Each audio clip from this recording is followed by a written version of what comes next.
안녕하세요. 한올심리상담센터입니다.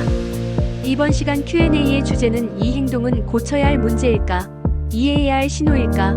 아이의 문제 행동을 이해하면 버릇이 되는 건 아닐까? 학교에서는 괜찮다는데 집에서만 문제일 때 부모도 상담을 받아야 할까입니다. 오늘도 필요하신 부분만 편하게 시청해 주시면 되겠습니다.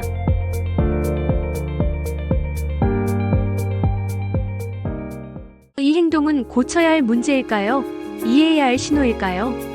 부모들이 아이의 행동을 마주할 때 가장 먼저 부딪히는 질문은 이것입니다.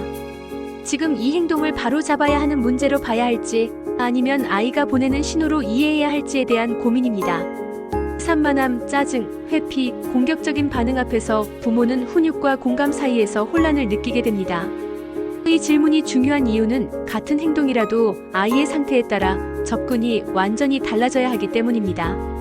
예를 들어 규칙을 알고도 일부러 어기는 행동과 감정적으로 과부하된 상태에서 통제가 무너진 행동은 겉으로 보기에는 비슷해 보일 수 있지만 그 원인은 전혀 다릅니다. 전자의 경우에는 분명한 기준과 결과를 제시하는 개입이 필요하지만 후자의 경우에는 행동 교정보다 정서적 안정이 우선되어야 합니다. ADHD나 트라우마 경험이 있는 아이들은 자신의 상태를 말로 표현하는데 어려움을 겪는 경우가 많습니다. 이때 행동은 아이가 사용할 수 있는 가장 강력한 의사소통 수단이 됩니다. 반복되는 문제 행동은 단순한 고집이나 버릇이 아니라 아이가 감당하기 어려운 상태에 놓여 있다는 신호일 수 있습니다. 부모가 이 행동을 무조건 고쳐야 할 대상으로만 인식할 경우 아이는 이해받지 못한다는 경험을 반복하게 되고 문제 행동은 오히려 강화될 가능성이 있습니다. 따라서 중요한 것은 행동을 없애는 것이 아니라 이 행동이 어떤 상태에서 나왔는지를 먼저 이해하려는 태도입니다. 이해는 훈육을 포기하는 것이 아니라 더 정확한 개입을 가능하게 하는 출발점입니다.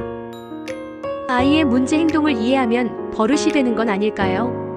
많은 부모들은 아이의 감정과 행동을 이해하려고 노력하면서도 한편으로는 이런 걱정을 합니다. 이렇게 이해해주다 보면 아이가 더 막 행동하는 건 아닐까, 버릇을 잘못 들이는 건 아닐까라는 불안입니다. 특히 ADHD나 트라우마가 있는 아이를 키우는 부모일수록 이 고민은 더 깊어집니다. 이 질문에서 흔히 혼동되는 것은 이해와 허용입니다. 이해란 아이의 행동이 나온 배경과 상태를 알아차리는 것이지 그 행동 자체를 괜찮다고 승인하는 것이 아닙니다. 예를 들어 화가 나서 그랬구나라고 말하는 것은 행동을 정당화하는 것이 아니라 아이가 자신의 감정을 인식하도록 돕는 과정입니다. 이후에 그래도 때릴 수는 없어라는 기준을 분명히 세우는 것은 충분히 가능하며 오히려 더 효과적일 수 있습니다. 이해 없이 이루어지는 훈육은 아이에게 위협으로 인식되기 쉽습니다. 반면 이해를 바탕으로 한 한계 설정은 아이에게 예측 가능성과 안정감을 제공합니다. 아이는 내 감정은 이해받지만 행동에는 기준이 있다는 경험을 통해 점차 자기 조절 능력을 키우게 됩니다. 아이의 행동을 이해하는 것은 버릇을 들이는 일이 아니라 아이가 자신의 상태를 조절할 수 있도록 돕는 과정입니다. 장기적으로 볼 때 이는 행동 문제를 줄이고 아이의 회복력을 키우는데 중요한 역할을 합니다. 학교에서는 괜찮다는데 집에서만 문제예요. 부모 상담에서 매우 자주 나오는 질문 중 하나는 학교에서는 별 문제 없다는데 왜 집에서만 이럴까요? 입니다.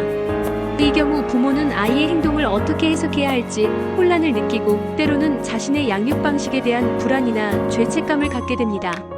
그러나 집에서만 문제가 나타난다고 해서 그 문제가 가볍거나 일시적인 것은 아닙니다. 오히려 이 현상은 아이가 집을 가장 안전한 공간으로 인식하고 있다는 신호일 수 있습니다. 아이는 학교나 사회적 환경에서는 긴장을 유지하며 버티다가 가장 안전하다고 느끼는 공간에서 그동안 억눌렀던 감정과 피로를 풀어냅니다. ADHD나 트라우마가 있는 아이들은 외부 환경에서 자신의 행동을 조절하기 위해 일반 아이들보다 훨씬 많은 에너지를 사용합니다. 집에 돌아오면 그 에너지가 고갈된 상태가 되고 그 결과 감정 조절이 무너지거나 문제 행동이 표출될 수 있습니다. 이때 부모는 집에서만 이러는 걸 보면 일부러 그러는 것 같다고 느끼기 쉽지만 실제로는 아이가 더 이상 버틸 수 없는 상태일 가능성이 큽니다. 이러한 경우 집에서의 행동만을 기준으로 아이를 평가하거나 혼내기보다는 아이의 하루 전체를 살펴보는 관점이 필요합니다. 아이가 집에서 무너질 수 있다는 것은 그만큼 집이 아이에게 중요한 회복의 공간이라는 의미이기도 합니다. 부모도 상담을 받아야 할까요? 아이 문제인데 왜 부모가 상담을 받아야 하나요? 라는 질문은 매우 자연스럽습니다. 많은 부모들은 아이를 돕기 위해 상담을 시작했는데 부모 상담이 필요하다는 이야기를 들으면 당황하거나 부담을 느끼기도 합니다. 그러나 부모 상담은 아이의 문제를 부모의 잘못으로 돌리기 위한 것이 아닙니다. 아이의 어려움은 언제나 관계와 환경 속에서 나타나며 부모는 그 환경의 가장 중요한 일부입니다. 부모의 정서 상태, 반응 방식, 기대와 불안은 아이에게 직접적인 영향을 미칩니다. 특히 ADHD나 트라우마가 있는 아이를 양육하는 과정에서는 부모 역시 만성적인 스트레스와 소진을 경험하기 쉽습니다. 이 상태에서는 아무리 좋은 양육 방법을 알고 있어도 실제로 적용하기가 어렵습니다. 부모 상담은 부모가 자신의 감정과 부담을 정리하고 아이를 보다 안정된 상태로 지지할 수 있도록 돕는 과정입니다.